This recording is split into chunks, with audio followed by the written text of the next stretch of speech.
Привет, друзья! Сегодня у нас спецреп про Крым. Про то, как живется на полуострове, 7 лет назад ставшем частью России. За эти годы на происходящее там, как правило, смотрят с политической, с геополитической точки зрения, то есть как бы немного из космоса. Нам же было интересно, что заботит самих крымчан. И самых обычных, и местных селебрити. Что их волнует, что радует, что расстраивает, что рассказывают они сами про их Крым.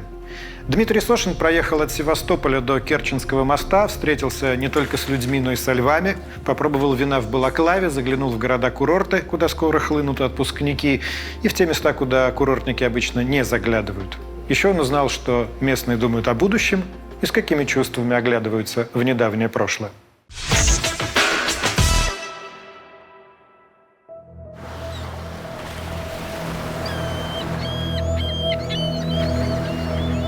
В удаленном от моря степном Крыму люди с завистью произносят аббревиатуру ЮБК – Южный берег Крыма. Самая красивая, богатая и ухоженная часть полуострова, и сейчас она на слуху. Одна из самых громких историй этого года в Крыму, да и не только в Крыму, об этом говорят повсюду, это попытка остановить большую стройку на территории Форосского парка. Форосский парк – это уникальная территория. Это крупный ландшафтный парк, который создали еще в 30-е годы 19 века. Там редчайшая коллекция растений. И сейчас мы едем из Севастополя в этот парк, чтобы встретиться с активистами, которые борются за сохранение этого парка в первозданном виде. Нас приглашали на пикет, а в результате мы попали на пикник. Пикник на обочине Севастопольской трассы. Здесь прекрасный вид на Форосский парк, на санаторий Форос. Сюда приезжают крымчане. Есть люди из Севастополя, из Ялты, даже из Судака только что подъехали. Они сейчас собираются жарить шашлычок и параллельно собирают подписи против строительства. Что сейчас происходит в Форосском парке? В Форосском парке происходит продолжение стройки, по которой, как считает застройщик и как считает, скажем так, Министерство природы, экологии и природы Крыма, которое выпустило соответствующие поправки к положениям об ОПТ, по которой, да, с их точки зрения это законно. Пусть об этом скажет суд, кто здесь прав, кто виноват. И мы будем доказывать, что они зашли незаконно. Мы будем идти к тому, чтобы все, что у нас понастроено, вопреки к ансамблю парка-памятника своего паркового искусства, должно быть снесено, сравнено с землей. Мы подаем иск. Что здесь строится? Здесь строится детско-молодежный спортивный комплекс. Комплекс, который будет ориентирован на талантливую и одаренную молодежь со всей России. Вот прям буквально сзади меня находится многофункциональный спортивный комплекс, сзади вас находится клуб, а также там есть бассейн, 2 спальных корпуса, столовая. Уважаемый Владимир Владимирович, в наш общий дом пришла беда. В Форосском парке, которым очарованы миллионы людей, началась крупномасштабная застройка, которая навсегда изменит его облик. Глава Крыма Сергей Аксенов не стал дожидаться, пока приедет Путин, и сам поспешил в Форос. Стройка в данном случае, которая ведется здесь с точки зрения детского лагеря, конкретно без вырубка деревьев незаконная была, решение будет принято и прокурор оценит, ведется законно в данном случае. Вы какие-то проводили до начала строительства экологическую экспертизу? Конечно, на каждое дерево у нас есть свой паспорт. То есть все деревья, которые были демонтированы, удалены, а на каждое дерево получено свое разрешение. Более того, есть такой процесс, как оздоровление парка, потому что у ряда деревьев было частичное усыхание. Я считаю, что это неправда. Ни они, ни прокуратура, ни природоохрана, ни Минприроды. Никто не предоставляет документы. Мы можем предположительно сказать только то, что мы помним, что уничтожена роща фисташковая туполистная, это краснокнижное дерево, уничтожены кедры, уничтожены магнолии, уничтожена масса кустов, розарий. У защитников парка их больше всего возмущает то, что были уничтожены реликтовые деревья. Дело в том, что при согласовательных процессах с территории 7-го корпуса было перенесено, согласовано с Министерством экологии, перенесено 29 пальм, более 200 кустарников и растений разных видов. У придомовой территории были утилизированы деревья в количестве 39 штук. Утилизированы, это значит были уничтожены? Да, мы их уничтожили. И что это за деревья были? Это были пихты, 2 магнолии. Но эти деревья не являются краснокнижными, тем более они не являются реликтами. Как вы думаете, какой сейчас самый востребованный язык? Английский, китайский, русский? Нет, язык программирования. Кажется, до сих пор многие думают, что умение прогать, то есть программировать, нужно только айтишникам. Это не так. Уже сейчас с помощью Python или SQL маркетологи анализируют рекламные кампании, а копирайтеры верстают собственные тексты с помощью HTML и CSS. Программирование может улучшить вашу работу, избавить вас от рутины и сэкономить кучу времени. От себя скажу, что работодатели это очень любят и часто поощряют. С базовыми знаниями вы сможете автоматизировать отчетность и создавать ботов-помощников, а изучив язык программирования, будете писать мобильные приложения и игры, чтобы потом на них неплохо зарабатывать. В общем, областей применения масса. Осталось только научиться. И лучше всего это сделать в онлайн-школе Skill Factory, которая специализируется на обучении программистов. Только необходимая информация, без скучной теории траты вашего времени. В процессе рядом с вами будут опытные менторы и кураторы. Ближе к концу обучения карьерный центр Skill Factory поможет вам составить резюме. Начать можно даже если вы всю жизнь считали себя гуманитарием до мозга костей. По промокоду «Редакция» на все курсы Skill Factory вы получите скидку 45%. Переходите по ссылке в описании и выбирайте любой понравившийся вам курс. Сейчас к этому делу подключилась большая артиллерия. Наталья Поклонская, например, приезжала сюда, поднимала вопрос перед Сергеем Аксеновым, главой Крыма. Вот ее участие, скажем, не создаст для вас проблем? Чем больше будет объективной оценки, чем больше будет объективного взгляда со стороны, для нас это лучше. Как, по вашему мнению, необходимо решать проблему застройки в Форосском парке? Все строительные работы должны быть приостановлены до разрешения конфликтной истории по существу. То есть все иски, все документы прокурорского реагирования должны быть рассмотрены, и только потом уже приниматься должно решение. Этот парк стоял, его берегли. Он пережил революцию 1917-го, он пережил войну 1941-го. А сейчас, в современный период, он не может пережить. Я за стройку. Пусть строят, но только пусть строят, не нарушая ландшафт этого парка. Представитель парка и застройщик уверяли меня, что никакие реликтовые деревья, кустарники не вырубались. Они врут абсолютно. И старые деревья там все. Я же говорю, они были посажены больше 100 лет тому назад. В этом и ценность. То, что они вместо срубленного дерева кипариса или можжевельника, который рос в парке с 1835 года, посадили рядышком саженец березки, вот такую полосочку тоненькую, то это несоразмерно. Но это невозможно. Тут даже юристам не нужно быть. И так понятно, что это бред сивой кобылы. Но дело в том, что Наталья Поклонская, она депутат Госдумы. Я думаю, что у нее нет полномочий остановить стройку. Это она сказала, что если бы она была бы прокурором Крыма, она стройку бы остановила.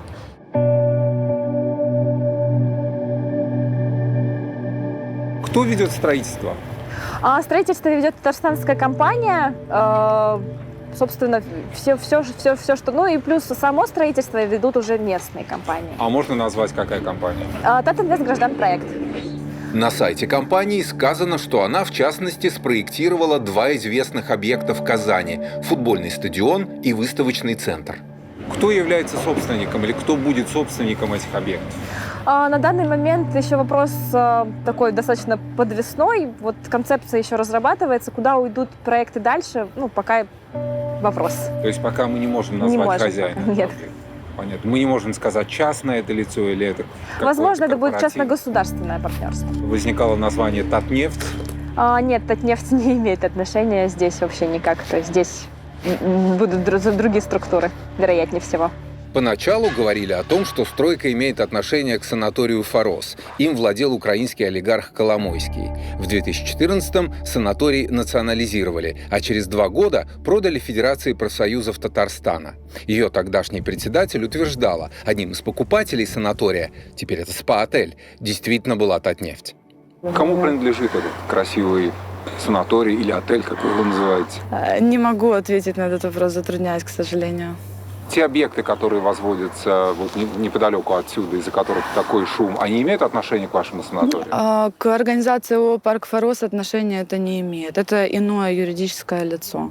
Что касаемо отношения гостей к данной стройке, могу сказать, что интерес однозначно есть у гостей при бронировании. Мы это слышим, понимаем, осознаем. Гости интересуются, что происходит с парком, что будет. Очень многие компании боятся санкций, они здесь и не представлены, и эта информация скрывается. Но это же нужно понимать, что такова специфика региона. Многие говорят о том, что нет, на самом деле здесь строится не детский центр, а здесь строятся некие там коттеджи, элитный какой-то жилой комплекс. Это правда или нет? Абсолютно нет. И, как я уже говорила, мы здесь прям вот как на ладошке. Более того, мы не на ладошке не только у местных жителей, мы и у всей России, наверное, сейчас. Вы что творите? Ну, для меня лично Форосский парк – это мой личный крымский Сталинград. И поэтому, как под козырьком, я командовал разойтись, стоять, шаг назад. Поэтому, видите, барыги материковые, стоять и шаг назад. С парка начинается наша Родина, и мы хотим сохранить это наследие для всех, а не для какого-то там корпоративного бизнеса или там каких-то власть имущих интересов. Для нас немного все-таки было неожиданно такая достаточно бурная и активная реакция, но, с другой стороны, по-человечески я тоже их понимаю, потому что не была проведена информационная работа до стройки, потому что я уверена, что каждый нормальный, адекватный человек, когда к нему во двор въезжает спецтехника без объявления войны, без объяснения причин и начинает вырубать деревья, что-то то, что дорого сердцу каждого, действительно вызовет такую реакцию. Через час мы в Севастополе, и здесь, похоже, проблемы один в один. Идет вырубка лесов, идет вырубка столетних сосен, елей. У нас здесь фисташковая аллея была, ее просто вырубают. А на это сразу же закрывает глаза. Знакомьтесь, это наш проводник. Меня зовут Денис Птичка, я севастополец, я участник «Русской весны». Я горд, что живу в этом городе. Вы работали в органах внутренних дел, а сейчас вы ушли оттуда. Чем вы сейчас занимаетесь? Я небольшой индивидуальный предприниматель. Я занимаюсь, это мебель под заказ. Мы обставляем именно квартиры, кухни, мешков купе, вся корпусная мебель, диванчики и бытовой техники. Поэтому вот я этим занимаюсь. У меня есть свой магазин. А почему вы ушли из милиции в бизнес? Ушел, потому что все-таки захотелось семьи. И уже хотелось немного такого спокойствия. Насколько город хорошо зарабатывает? Какой уровень доходов у людей? Упал очень сильно. Я вам скажу, как сам предприниматель, я вижу, что потребительский рынок упал. У людей нет денег, магазины закрываются, цены растут в 50% даже. У нас город, который самые дорогие цены по всем городам России. Самый дорогой Севастополь? Самый дорогой Севастополь. Вы посмотрите, как-то недвижимость. Недвижимость за последние 3-4 месяца поднялась на 10%. Да обычная семейная пара никогда в жизни даже, у них это будет просто мечта. Купить где-то маленький... Для любого города это скорее хороший показатель, когда растут цены на недвижимость.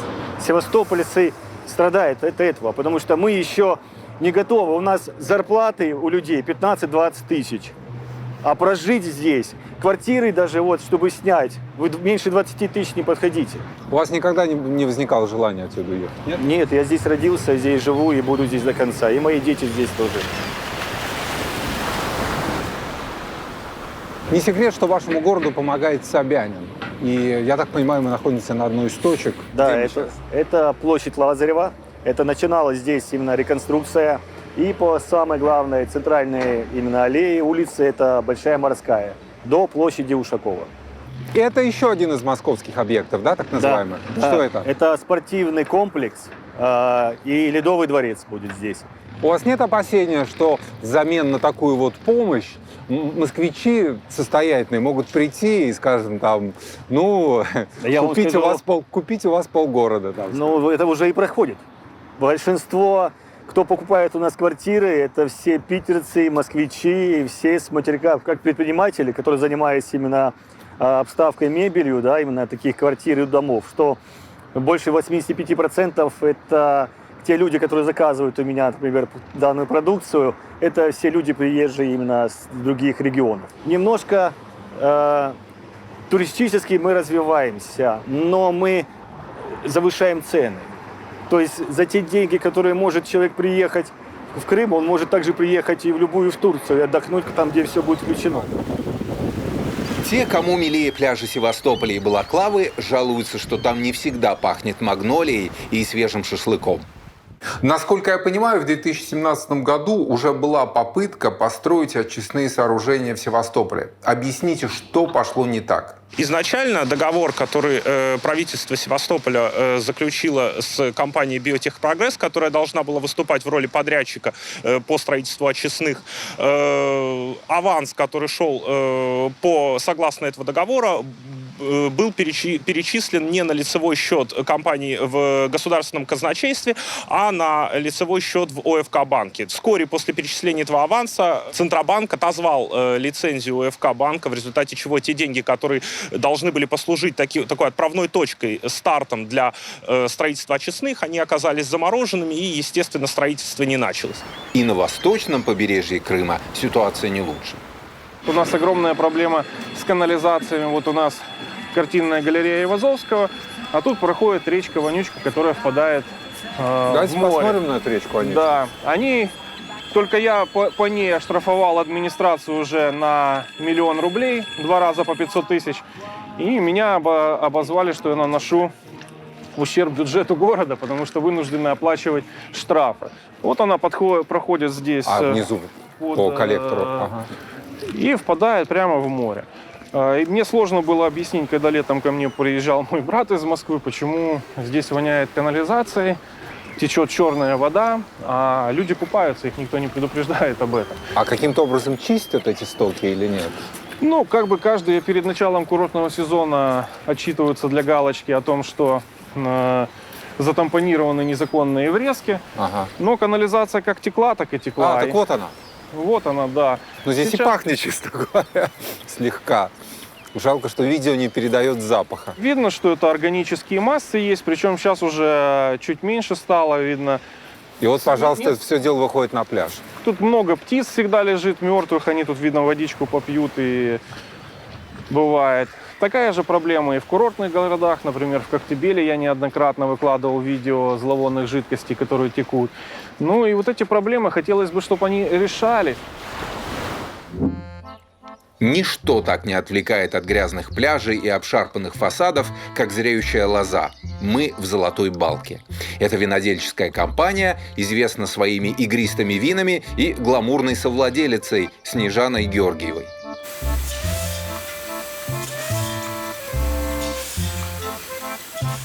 Брют – это все равно, что обнаженная женщина. То есть там не дать, не взять, да? То есть вот как есть, так мы его и пробуем.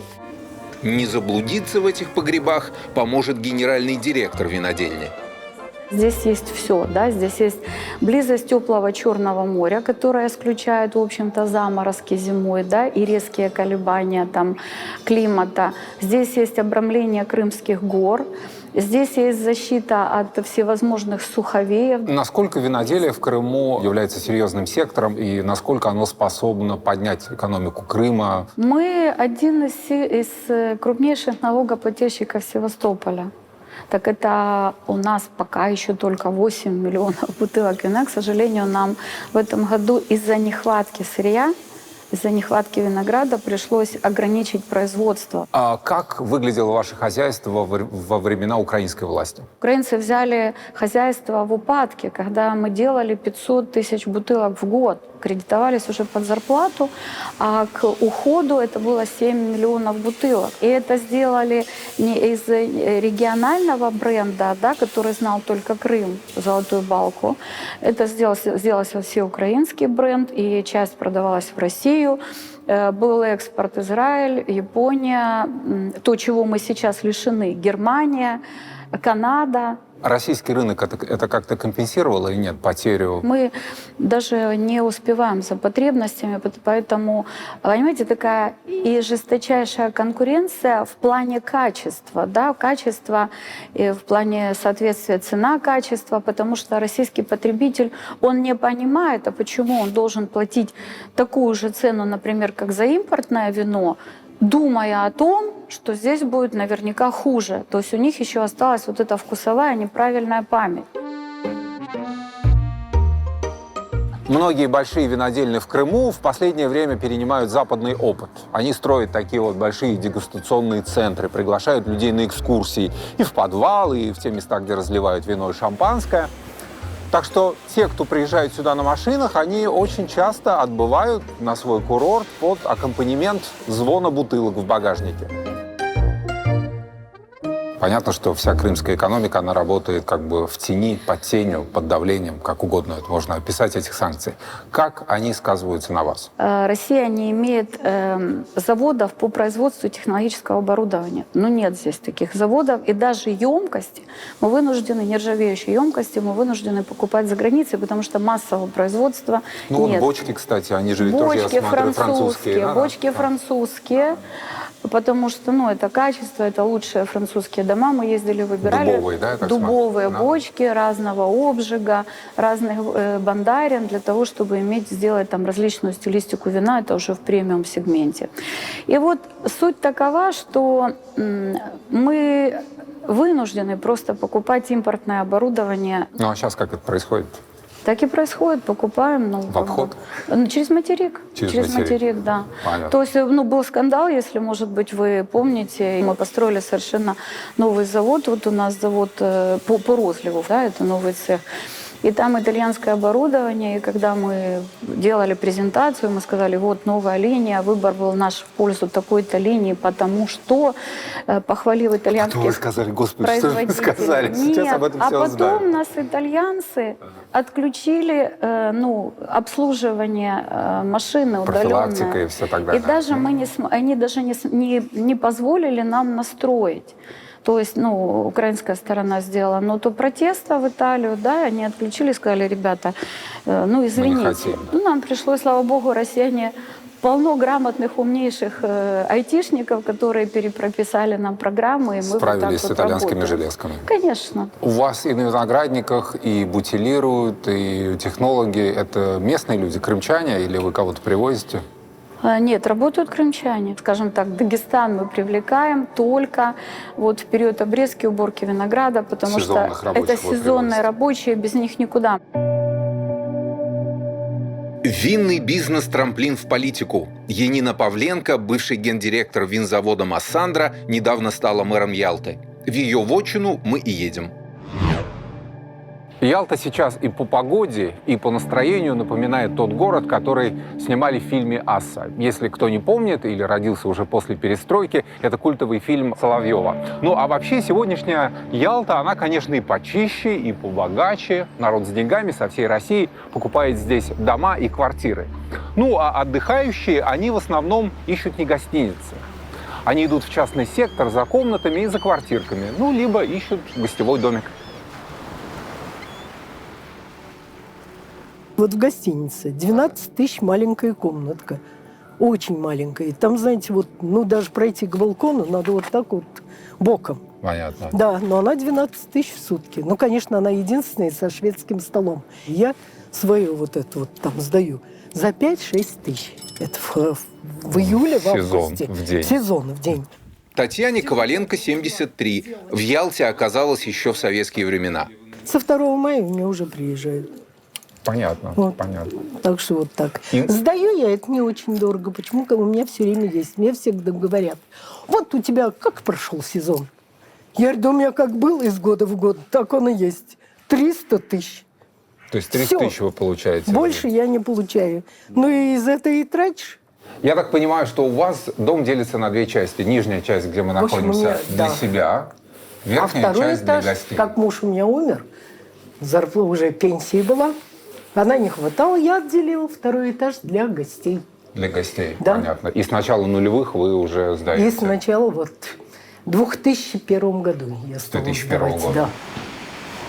Получается, что мы с вами находимся в самом таком козырном месте в Ялте. Козырное место, да. Потому что в ту сторону у нас пляж Массандра. Массандра, конец.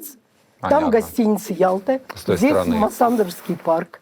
Очень чудесный. Массандровский парк – это очень чудесное место. Как вы рассчитываете вот этот наступающий туристический сезон? Хороший будет? Какие Мне у вас кажется, ожидания? что неплохой будет сезон, потому что вот с тем, что вот мне звонят из Дальнего Востока, ну, с наших вот таких Северов. вот северов, потому что им сдали вот эту возможность купить билет дешевый. И сентябрь у меня некоторые уже запланировали.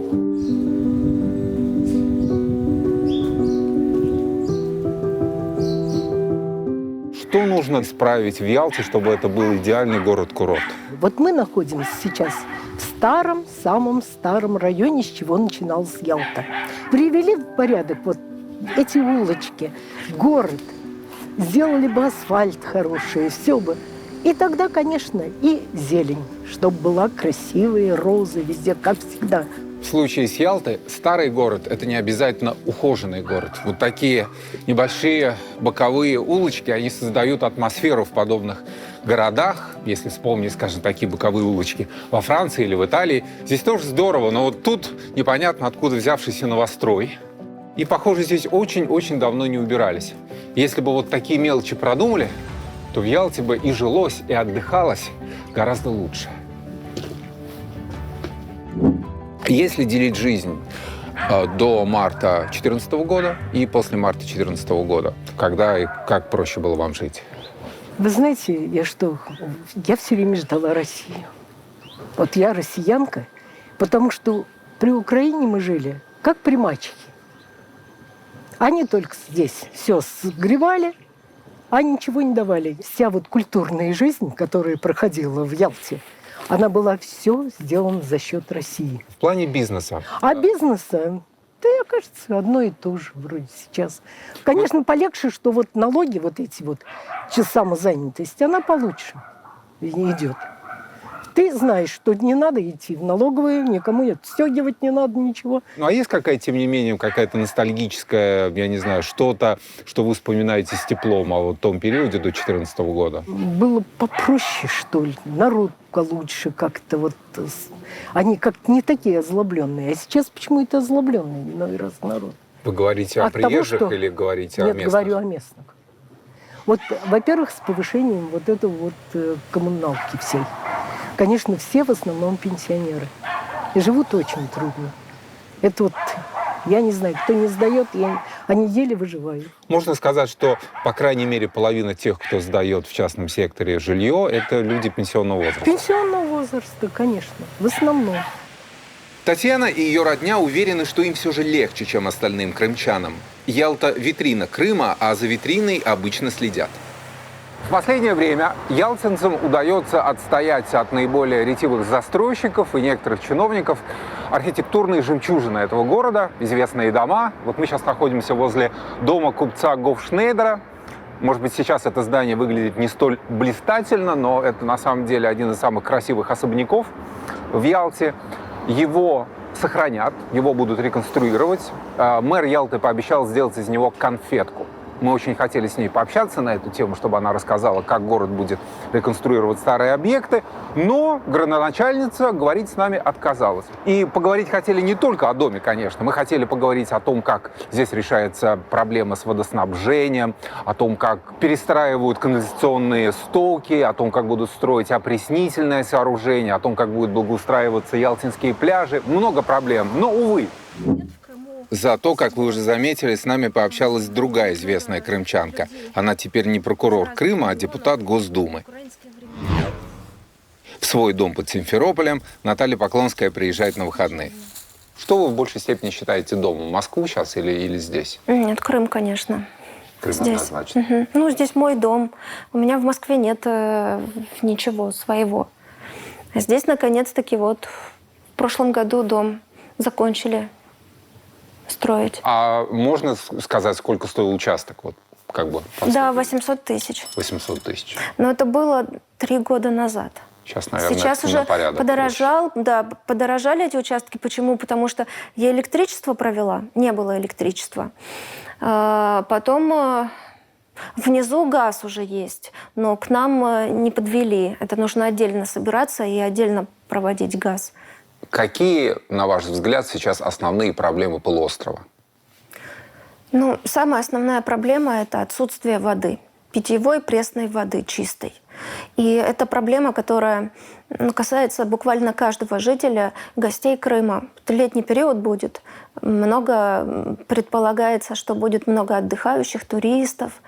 Но проблема, которая есть, это отсутствие питьевой воды. Как они будут здесь отдыхать? А за 7 лет это можно было бы решить? Я считаю, что за 7 лет надо было активно вести переговоры с Украиной и с международными организациями. Но я начала писать летом прошлого года в ООН, Верховному комиссару по правам человека. И я думала, вообще мне не ответят, потому что я депутат от Крыма, потому что я там во всех списках санкционных, да, везде там под преследованием. Нет, она мне ответила. Мы вошли в переписку. Итогом нашей переписки стало то, что пожелали приехать, направить миссию свою для обследования и для анонимного интервью с людьми, которые здесь проживают. Единственное условие – это соблюдать все наши требования, которые предъявляет наше внешнеполитическое ведомство, то есть МИД России. Нужно оформить соответствующие документы и приехать в Крым, как положено, в соответствии с законом. В российский Крым.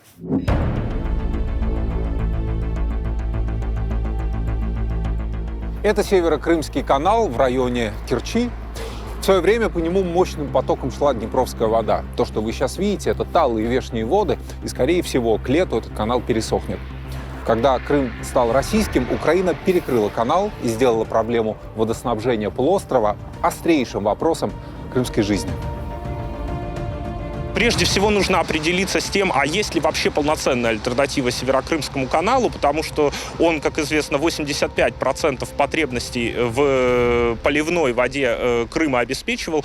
Некоторые ученые говорят, что по факту этой альтернативы не существует. Но российское правительство иного мнения. Сегодня, я так понимаю, что основной план строится на таком новом каркасе водозаборов и скважин, которые сейчас реализуются. Это в основном будет касаться центрального Крыма, в частности Симферополя. А здесь необходимо сделать одно пояснение. По всем проблемам, которых мы касались, мы, разумеется, пытались получить официальный комментарий. Но ни один из чиновников, которым мы отправляли свой запрос, не согласился с нами говорить. В госкомпании «Вода Крыма», она отвечает за водоснабжение полуострова, нам объяснили, что любое разрешение на интервью должно дать Министерство внутренней политики и информации. Очевидно, именно это учреждение решает, о чем и с кем может говорить крымский чиновник. Почему люди из «Воды Крыма» не хотят обсуждать эту проблему с прессой? Здесь все боятся что-то сказать, и если они скажут что-то не так, то завтра будут поруганы и выгнаны. Они не знают просто, что ответить. На воду Крыма столько жалоб. Во-первых, вода, она не соответствует вообще никаким стандартам. Даже купать ребенка в этой воде нельзя, потому что люди потом приходят с этими детьми в больницу к кожному врачу, к дерматологу, и лечат ребенка от разных кожных заболеваний. И это факт, и это есть. Тарифы при этом на воду, вот эту несоответствующую никаким стандартам, никто не снижает. Как вы в целом оцениваете уровень коррупции в Крыму? Судя по всем уголовным делам, по жалобам людей, конечно, коррупция есть. Посмотреть, кто был мэром Симферополя и главой администрации, да, какие фамилии, и через какой период времени они были уволены. И посмотреть предыдущую информацию, даже какие-то оперативные справки правоохранительных органов в отношении этих фамилий. Ведь они же все там фигурировали. Но зачем тогда их назначать? Ну, наверняка есть какие-то причины, о которых я не могу знать. Вы в свое время довольно жестко критиковали здравоохранение здесь, в Крыму, говорили об ужасном положении в больницах. Что касается государственных медицинских учреждений, ну, это тихий ужас, а может, даже уже не тихий. И то, что происходит вообще у нас с медициной в Крыму, это вторая проблема после воды. Мы хотели поговорить о состоянии здравоохранения в Крыму и встретили двух симпатичных женщин, которые работают медсестрами в этом здании. Расскажите, что это? Это Крымский республиканский стоматологический центр. Я работала и при Украине, и сейчас при России. То если сравнивать Украину и Россию, то оснащение просто, ну, знаете, небо и земля. Конечно, очень много аппаратуры позавозилось. Плюс, конечно, большой плюс того, что мы в России, это то, что бесплатная медицина. Ну как, она, конечно, не бесплатная. Ну, как бы есть вот этот вот какой-то непонятный вот переход у людей между Советским Союзом, Украиной и Россией. У них как-то все это в одну кучу смешалось, и они не знают вообще, как себя вести. Вы обе медсестры. Я могу спросить у вас, сколько вам платят? Если много работаешь, Да. то платят нормально. Ну, нормально это сколько? Ну, нормально в нашем понимании, там, допустим, 18 тысяч. У нас, вот конкретно у медсестер, базовый оклад, от чего пляшут все вот эти вот надбавки, он меньше МРОТа. Он 11 830. Вы из Крыма? Вы здесь родились или как у вас ситуация? Мы в 2015 году переехали со Ставрополя с семьей на постоянное место жительства в Республику Крым. Почему?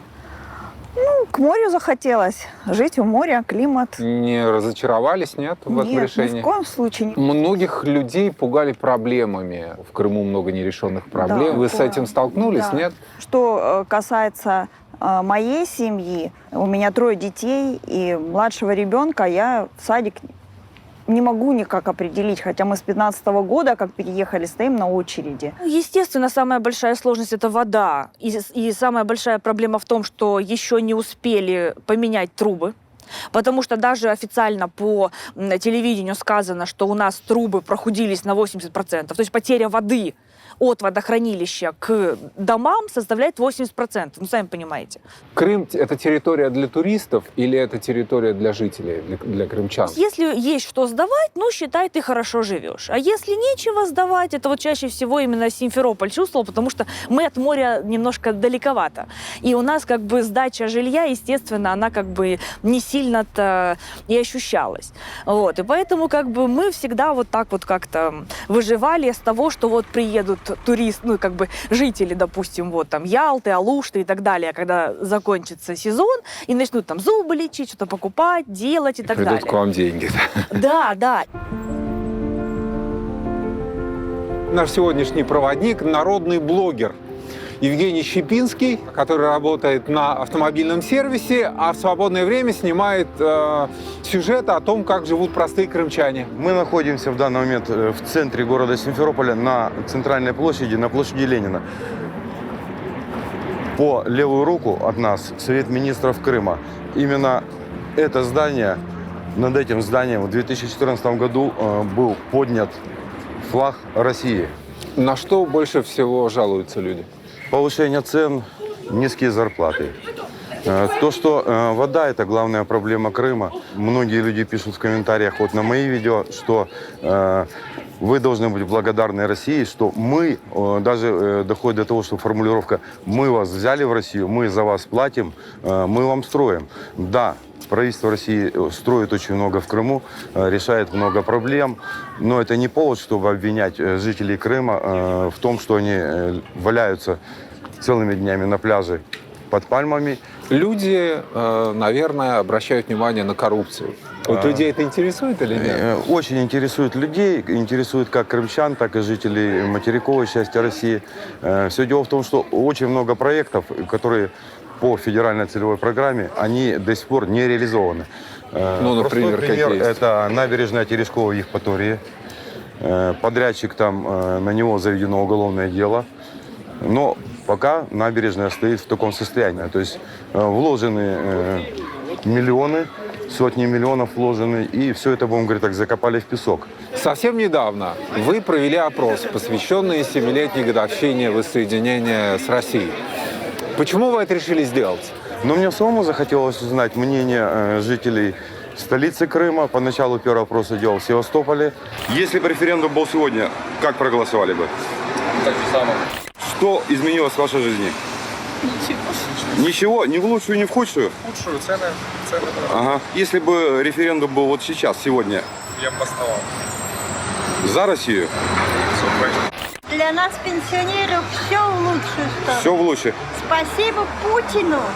В основном, будем говорить так, 95% они пророссийских взглядов, они довольны и рады. Молодежь, конечно, у нас неохотно идет на контакт. у них свои проблемы какие-то, своя жизнь. Люди более старшего возраста, они абсолютно практически все за. А что это за монумент? Расскажите мне, пожалуйста. Это памятник вежливым людям. А это вот и есть тот да, самый... это сквер республики, да. У многих крымчан куча фотографий, где они стоят с военными. И вот это взято из жизни. Девочка дарит цветы и котик. Вы такое видели в те дни? Да. А как вы, кстати, все это переживали? В массе событий я не участвовал, но я все это видел. Я не жалею, что мы перешли из Украины в Россию. О каких сторонах жизни при Украине люди вспоминают с ностальгией? С ностальгией вспоминают украинские продукты. Да, удивительно. Качественные украинские продукты. С ностальгией вспоминают курс доллара, евро. Гривни. Да, гривни. Многие почему сожалеют о временах Украины, потому что все-таки Крым под санкциями, а санкции, они очень больно ударили по людям, которые айтишники и малый бизнес. То есть малый бизнес многие потеряли. Айтишники были вынуждены уехать либо в Украину, либо в Россию. Ну, конечно, санкции, они не очень приятны. В каком плане? Что-то откуда-то заказать, проблемы, потому что, ну, побаиваются с Крымом работать материковый. Даже тот же Тинькофф, например. Вот мне для того, чтобы было сделать карточку, мне пришлось ехать на Тамань для того, чтобы ее оттуда забрать. К нам, ну, многие знают, не зашли ни банки российские, ни нефтотрейдеры. И когда люди выезжают на материк, они все это видят, приезжают обратно в Крым. Ну, конечно, немножко печаль, тоска. Тут очень интересно переформатировали западный фастфуд. Вам это ничего не напоминает? Расплатиться с помощью мобильного телефона у вас не получится. Google Pay и Apple Pay здесь не работают. Кредитки, да, принимают, но во многих местах предпочитают наличные. В Крыму немало примеров того, как бизнесмены, поднявшиеся при Украине, сумели адаптироваться в новых условиях. Мы едем в гости к Олегу Зубкову, одному из самых известных и, как считают мои коллеги, одному из самых влиятельных крымчан. Он владелец 2 частных зоопарков. Один находится в Ялте, другой, парк Львов-Тайган, в Белогорске. Олег и его дикие кошки – настоящие звезды Ютуба. Но 2 года тому назад прямой контакт с хищниками запретили. Крым стал сегодня другим. Никогда бы Крым не получил таких инвестиций, такого развития, как он получил сегодня. Мы не видели бы долго еще такого аэропорта современного, таких дорог, которые сегодня построены, Крымского моста. С другой стороны, мы очень многое потеряли. Мы потеряли свободу передвижения. Мы сегодня не выездные. Мы сегодня не можем беспрепятственно ездить по миру. Нам не открывают визы. Я не могу даже перевести деньги там куда-то за границу. А для вас это проблема и для бизнеса? Проблема, да? Потому что зоопарк такого уровня, он очень много животных контрактов. При Украине я выполнил 28 международных контрактов по поставкам животных из многих стран мира. Другая проблема – это совершенно очень жесткое законодательство, в котором крайне сложно работать предпринимателю. Я одной ногой был уже за границей, и часть активов действительно переведена была в Португалию. Вот, и я ее до сих пор сегодня не вернул. Сегодня коррупция гораздо больше. Чиновников сажают пачками, однако пробить и решить какой-то вопрос, выделение земли, развитие какого-то своего там дела или бизнеса невероятно, практически невозможно сегодня. Вот, берут деньги, но берут и вымогают деньги в сумасшедших масштабах, гораздо больших, чем при Украине решались те или иные вопросы. Никогда бы при российском Крыме подобный парк, как и Ялтинский зоопарк, я бы не построил. Простой русский человек Олег Зубков. Большую часть дня он проводит на гольф-каре, раздает задания сотрудникам. Скажи, пожалуйста, не Эрнесту, а Асану, чтобы у медведей больших убрал там у него после обеда. И общается с гостями. Добрый день. Здравствуйте. Да. Вот нашли время по зоопаркам ходить в такое время, а? Вы откуда? Из Москвы, да? Ну, у вас еще холоднее там, наверное, конечно, понятно. Это головная боль 24 часа в сутки, это образ жизни, это дело жизни, этим надо болеть. Здесь невозможно прийти к 8, как в других зоопарках, директора, и уйти в 5 часов вечера. Кошаки хорошие. Привет! Привет! Привет! Ты сухой? Я зайду к тебе. Ты сухой? Да, ты сухой. А они к другим сотрудникам зоопарка так подходят или нет? Или они исключительно к вам Сотрудникам так? зоопарка некогда играться со львами, да и инструкцией запрещено заниматься со львами. Это мое хобби, поскольку я человек-лев, то мне положено с ними общаться. Я пришел. А сколько они вас лет знают? Я так понимаю, что, С наверное... мальства, с детства. То есть, когда он львенком был? Да, еще? конечно. Да, ты мой хороший. Да, мой хороший. Так. Мне не запрещено общаться, с сотрудникам не запрещено общаться. Вот, при большом желании я могу оформить кого-то сотрудником на короткое время, ну, скажем, вас. Вот, и, значит, вы можете сфотографироваться, пообщаться со львом. Кошек я обожаю, но вот так вот зайти, пообщаться с этими львами меня как-то не очень тянет. В Крым перестали ездить иностранные туристы. Это сильно по вам ударило? Это Нет, минус абсолютно. большой? Это не делает большой погоды, понимаете? Потому что сегодня, благодаря тому, что закрыты заграничные курорты, вот, сегодня Крым, наоборот, выиграл от этого всего. И у нас действительно с каждым годом все больше и больше российского туриста. Жалко, что украинцам дорога все больше закрывается, к сожалению. И они не могут, как раньше, миллионами приезжать сюда. У нас было раньше 60-70% украинцев в Крыму, 30-40% россиян. Вот. Сегодня украинцев там буквально 100-150 тысяч приезжает до 200, вот, а в основном россияне. Не летают и на вертолетах люди, и покупали дорогие экскурсии по 10 тысяч ко львам. Да и вход в парк, он, собственно, стоит 1000 рублей. Это не совсем дешево, скажем так. Государственная Дума недавно приняла закон, запрещающий продажу земли в большинстве муниципальных образованиях Крыма. Нельзя Крым сравнивать со всей остальной Россией. Здесь уникальные земли, особенно на южном берегу Крыма. И нельзя под одну гребенку выдавать земли, как, скажем, там, Псковской, Омской области, да, или Курской, вот, где земли много, и каждый гражданин имеет право на свои 15 соток. Еще царь Александр III, который застраивал Ялту, вот, он говорил, что Ялта город-сад, там, застраивать благоугодными домами, но не выдавали землю под частное строительство именно вот граждан. Только потом вот в Украине раздали сотни гектаров земли под частные застройки и обезобразили, собственно, курорты, обезобразили парковые зоны. Просто Крым очень уникален, и здесь нельзя все вот так раздавать землю под одну гребенку. Земля – больная тема для крымских татар. Народ, выселенный Сталином в 1944-м, смог вернуться домой во времена перестройки. В украинском Крыму происходил самозахват земель. Вы на нашей земле! А что? В 44-м году вы выслали нас! Крымские татары называли это самовозвратом. Разве были бы захваты, если бы люди возвращаются, им негде жить? Просто это право каждого гражданина в советское время, да? Потом в украинское время выделите участок. Да, и люди вернулись. Вы в свое время, в 1944 году, вы забрали у них дома, имущество, имя, честь, все. Это до сих пор не вернули во многих случаях? А нам ничего своего не вернули. Мы в Бахчисарае, возле Ханского дворца. Наверное, это самое подходящее место, чтобы поговорить о жизни крымско-татарского народа. Это сердце нашей истории, культуры. Цивилизационный код, наверное, наш. Ну, как бы государственность наша вот здесь зарождалась в Бахчисарае, Крымское ханство. Почему так мало крымских татар хочет с нами общаться? Не доверяют, потому что очень много раз использовали народ, обещают, не выполняют. Обещают, не выполняют. Но в данном случае обращаются блогеры, журналисты. Да. Это как раз они Опять могут же, рассказать о проблемах. Боятся, что их слова не так будут интерпретированы. А вас пускают во власть? Я так скажу вам, в украинскую бытность мы были плохо представлены во власти, но сейчас это в десятки раз меньше, чем было при Украине. Вот мы должны жить в каком-то параллельном измерении. Вот есть общество, есть государство, а есть крымские татары. Это не выбор крымских татар.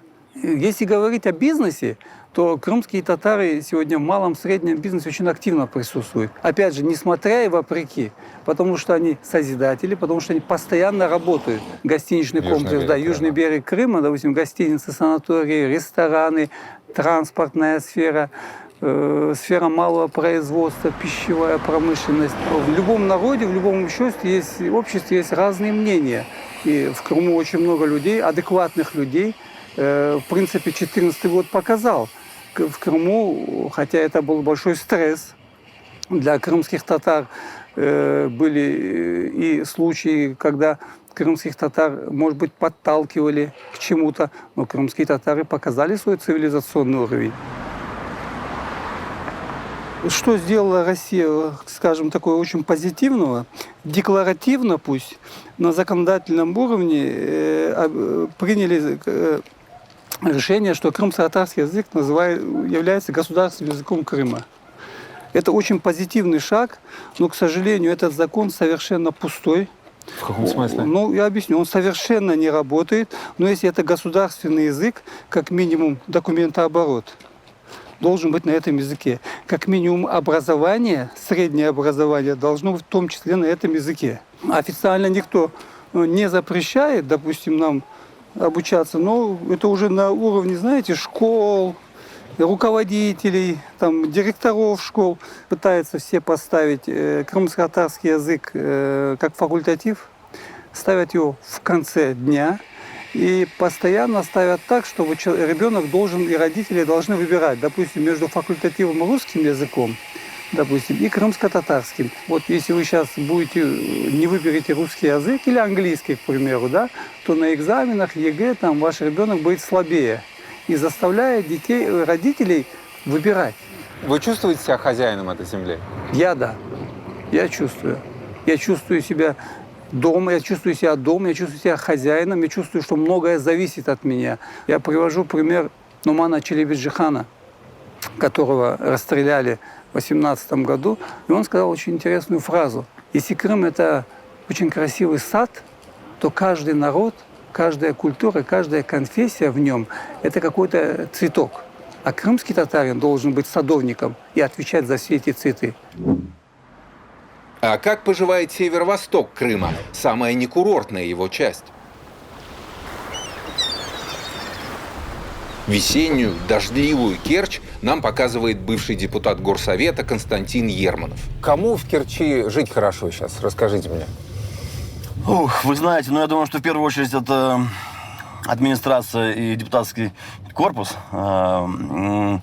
Более-менее живут бюджетники. Керчь – это второй по населению и по бюджету город, где до этого была очень сильна промышленность и порты. К сожалению, торговый порт сейчас обанкрочен, 400 человек остались на улице. Керчь, как курорт, он, в принципе, не привлекательный. Потому что здесь нет пальм, это Крым, вы меня поняли, да? Керчь – это не Сочи и не Ялта. Кто сюда приезжает отдыхать в основном? Приезжают сюда отдыхать в основном бюджетники, потому что здесь довольно-таки недорогой отдых. Хотя, вы знаете, я сейчас, после того, как нам построили Крымский мост, часто приезжаю в Сочи, в Анапу. Честно говоря, цены примерно те же самые. Да ладно? Поэтому, да. В Керчи сочинские цены абсолютно во время сезона? То же самое, да. Взять ту же самую пасту карбонару, она стоит, допустим, 500 рублей, да? Здесь она стоит, так же. 450. 450, да. Крымский мост виден из гавани, но из центра добирались мы до него почти час. Перед тем, как заехать на мост, нас проверили. А вы перед мостом проверяете, да? Пожалуйста. То, что Керченский мост изменил жизнь Керчи, да и вообще всего Крыма, это не сказать ничего. Это довольно величественное сооружение, сбоку железнодорожный мост. И для жителей Керчи это, конечно, дополнительный бонус. Многие катаются в Краснодарский край, чтобы снять наличные в банке. Иногда это бывает проблема. Купить дешевые продукты в супермаркете и свозить детей в Макдональдс. Возвращаемся к Керчи. 160 тысяч человек. Из них трудоустроено 6762. Это последнее место в Крыму, промышленность в лёжке. Конечно же, да, это еще началось, скажем так, года с 98-го, еще с украинских времен. Но мы уже 7 лет дома, и я считаю, что был шанс, и он еще есть, восстановить тот самый промышленный потенциал нашего города. Но этого не происходит. Это, конечно, очень печально. Константина Ерманова выгнали из горсовета. По его словам, за то, что интересовался, откуда у тещи главы Крыма московская недвижимость стоимостью в 500 000 000 рублей. Я как беспартийный депутат поднял данный вопрос, и сейчас меня пытаются лишить мандата. То есть вот такие у нас происходят чудесные вещи. Но вы показали, у вас на руках были бумаги, у вас Конечно, на руках были выписки. Да, это выписка из Росреестра, все это есть. В пресс-службе Сергея Аксенова ситуацию с Ермановым объяснили так. Депутат Керченского горсовета Константин Ерманов лишен мандата из-за нарушений антикоррупционного законодательства. Такое решение принял Керченский городской совет. Речь идет, в частности, о предоставлении недостоверных сведений о доходах. О самой квартире в ответ на наш запрос ни слова. А где находится у вас пляж основной? Вот мы сейчас находимся почти в центре Керчи, города. да. Пляж, это горпляж, он находится в 20 километрах от центра. И тогда куда надо ехать отдыхающим? 20, То есть они живут да. в Керчи, а, соответственно, ездят... Абсолютно верно. В Керчи были попытки раскрутить бюджетный отдых. У вас была туристическая фирма? Да, у нас была фирма «Турагент» местного значения, которая конкретно была, скажем так, заточена под местный туризм для того, чтобы принимать отдыхающих и расселять здесь же на базах отдыха. Вот. Создали мы ее в 2014 году, конкретно после референдума, там, через несколько месяцев. Но в 2019 году, скажем так, мы обанкротились, закрылись. Почему? Существуют такие бренды, как Ялта, Алушта, Евпатория. А люди, которые приезжали к нам в основном отдыхать, это, скажем так, средний класс и чуть ниже. То есть вы пытались организовать какие-то для них кемпинги, гостиницы, конечно, и так далее. А сюда дикари в основном едут? Ну, у нас были договора с определенными базами отдыха и так далее. Вот. Мы по сайтам рассылали, ездили там по материку, договаривались. Вроде везде нас встречали хорошо, но, опять же, как говорится, фирма новая, поэтому молодым фирмам большое недоверие. То есть просто так не прорваться. То есть вы 5 лет кувыркались, пробовали, да, и потом решили, что... В итоге, получается, бизнес пошел просто в убыток. У нас же законодательство какое, то есть работаешь ты, не работаешь, но налоги заплати. Что нужно сделать, чтобы крымчане жили лучше? Материк дает нам деньги, мы это видим, мы это слышим, вот, но мы не видим действий за эти деньги. Куда они расходуются? Может, проще действительно, вот как сказала мне как-то одна знакомая пожилая женщина, говорит, блин, лучше бы взяли эти деньги, да просто поделили между людьми. Да мы бы уже сами себе все построили. И отремонтировали дома, и машины бы себе сделали, и дороги бы уже были в порядке, если власть не справляется. Одному человеку все же удалось в свое время заманить под Керчь тысячи людей и придумать один из самых громких крымских брендов.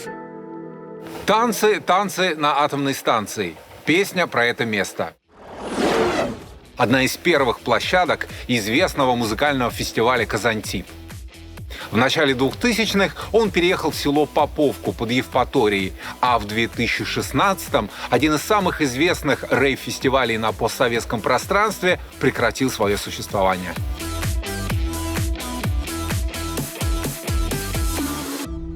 Я могу сказать, что это могло случиться только вот в тот период на стыке тысячелетий и никогда больше. В основе лежит чемпионат по виндсерфингу и Казантип, мыс, вот именно с похожим названием, это и место, которое вот, где все это родилось. Прежде всего виндсерфинг, потом чемпионат по виндсерфингу, а когда собирается очень много людей, их нужно... Чем-то занять. Или их нужно развлекать, и обязаны их развлекать, защищать и еще что-то. А когда у меня оказались ключи от атомного реактора, это, наверное, предопределило какой-то ход событий. Вот. Как вы догадались туда залезть? Мы просто искали дрова. Вот мы искали дрова для того, чтобы зажарить осетра. Нам принесли огромного осетра, и я подумал, слушайте, вот там в промзоне я точно найду какие-нибудь ящики и так далее. И мы, представляете, такой дождливый день, все мрачно, мы подъезжаем ближе к реактору. Я представлял себе, это там какие-то вышки, автоматчики, еще что-то. Я приезжаю туда, и там нет ни одного человека. Где люди танцевали? Там есть такой коридор транспортный, который немножко под углом к зданию, в который в реактор. То заезжает вагон с топливом, запчастями, и туда вот в этой шахте лифта там поднимается. Первые какие-то пати были в этом коридоре. И дальше за ним огромный марш-зал, Это когда мы уже выросли, мы уже были в марш-зале. Тоже приезжали все абсолютно. А кто там был, кстати, из больших людей? Сначала появился Немцов. Ну, там вся олигархия наша была. Прохоров, Дерибаска, Татьяна Дещенко. Ну, они типа там потанцевать приехали, или они Вы там, знаете, нет, они посмотреть, приезжали. они смотрели на это со стороны, как они что-нибудь там делали. Татьяна Дещенко, как бы, все, нашему они были каждый, как бы, год. И они снимали все время, они обсуждали, а можем ли мы купить Крым целиком. Вот такая концентрация олигархии там была, и какая-то эйфория. Но всем было так комфортно вот в этом пыльной деревне, контрастов Поповки. И вот людям, и автостоперам, и людям, прилетевшим туда на своих самолетах. Фестиваль «Казантип» мог бы существовать в нынешнем Крыму? Технически я бы смог, но, наверное, нет, потому что Наталья Владимировна Поклонская, она считает, что мы представляем угрозу, внимание, национальной безопасности. Дело в том, что руководители этого фестиваля, они не узаконили земельный участок. Они не привели в соответствие с требованиями противопожарной безопасности все свои строения. Ну и была масса нарушений. У вас там претензии были, что там наркотики распространяют, Наркотики, да. Ну, наркотики – это одно. А все остальные меры, которые предназначались для того, чтобы люди находились в безопасности и не было каких-то несчастных случаев, ну, плохих, они не устранили, они не сделали. Если бы мне дали возможность с Натальей поговорить, ну, буквально 7-10 минут, я бы решил этот вопрос. А если представить, что, например, администрация Казантипа, ну, я не знаю, люди, которые там сейчас его захотят возродить, выполнят все условия, вы дадите добро? Ну, не вы в данном случае, а вы не будете возражать, если его возродят? Нет, абсолютно нет. Пусть приведут все в соответствии с требованиями и потом уже открывают. Надо понимать, что нам удалось создать лучший в мире международный продукт. Мы получили награду международную. Представьте, сейчас невозможно сделать в Крыму международный проект. Правильно? Уже. Почему я особенно не бьюсь за Крым? Потому что я не могу сделать это. Туда нельзя привезти артистов, понимаете? Нельзя повторить эту историю, нельзя ее создать, сделать ее лучше, чем она была.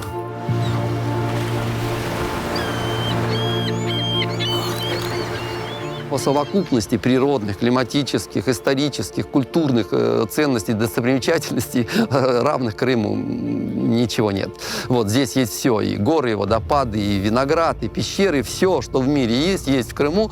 Поэтому это уникальное место. Мы обязательно подтянемся сейчас по сервису, по благоустройству всего того, что недоделано. И, конечно, Крым будет процветающим регионом. Мои родственники очень хотят сюда переехать. Купить что-то здесь не каждый может, потому что недвижимость там и здесь – это большая разница в цене. Вот это единственное, что останавливает лично моих родственников.